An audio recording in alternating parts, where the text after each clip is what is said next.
Only 3 to 5 minutes to brag on Jesus. Man, you guys are tough. Just kidding. I guess I'll start with my testimony. I grew up not knowing Jesus, and like most people, I've experienced my own struggles in life. I grew up in public housing, dealing with things like parental abandonment and abuse. I've lost a baby, struggled with anxiety and panic attacks. But when I was 14, I found God, and I tell you what, it changed everything, because I experienced real love and healing by my Jesus. And you know, those tough times and the love that he's shown me, it's just grown me, and it's been able to lead me into some pretty incredible ministry. And I've even seen him like heal my own son from a hole in the heart without medical intervention before he was born. And you know, to have the life I have now 30 years later, it's incredible. But to get there, I had to choose to trust Jesus and to not ring the bell during Hell Week, even though I've come pretty close a few times, to be honest. But I had to choose to be brave enough. And I had to choose what I'd learnt through the pain and through godly mentors in different seasons of my journey to help flip the script on my story.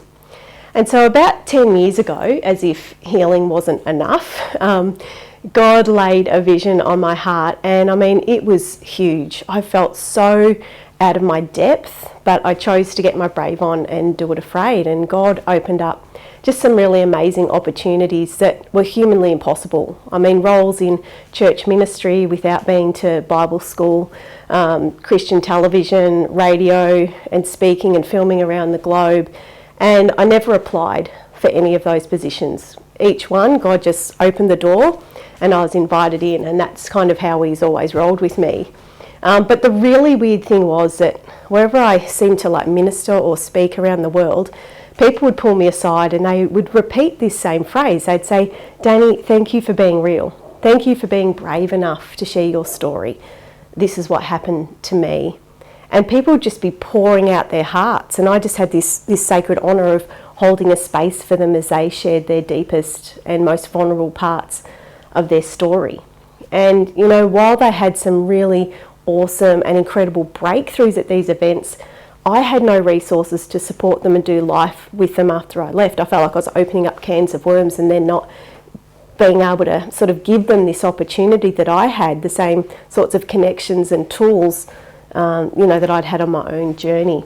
So then God eventually led me to get my counselling qualifications, to write a book, to start a website, braveenough.org, a ministry where we could get other people the help that they needed to get unstuck, and to also flip the script on their story to emerge stronger and help the next person up.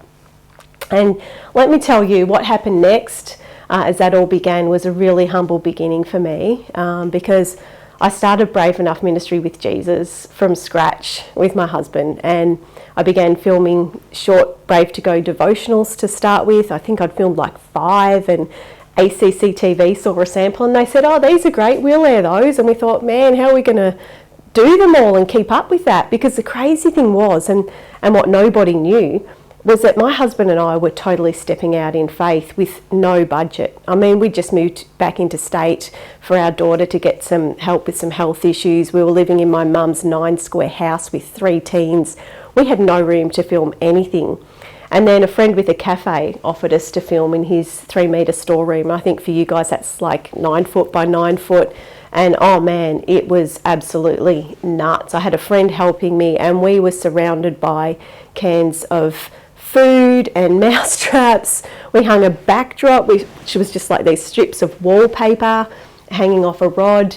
I had a cheap lighting kit from eBay with an iPad and this old Canon DSLR with a missing pixel. And here we are now. Fast forward 4 years later, and we're living God's vision. Brave Enough's now a registered Australian charity. We've filmed 143 Brave to Go Devos that air worldwide on ACC TV and also on Christian radio stations across Australia.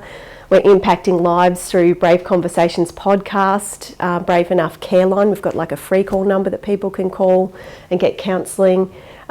We've got mentor coaching, and we're partnering with our local community in a Pay It Forward coffee initiative. And of course, now after COVID, speaking in churches again, which is great now that we're through the worst of COVID, hopefully.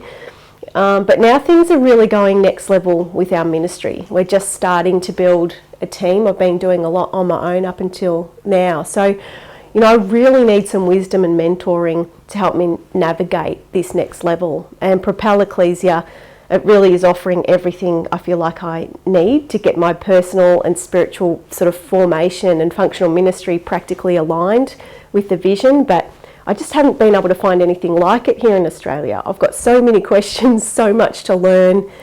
And yeah, I really could do with that mentoring and wisdom and encouragement and connection with other women in ministry who get it, who've maybe been a little bit further down the line.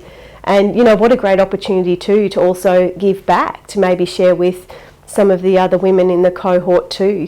Because, the truth is we can only take others as far as we've gone ourselves, right? And so this is why I feel called to participate in Propel Ecclesia.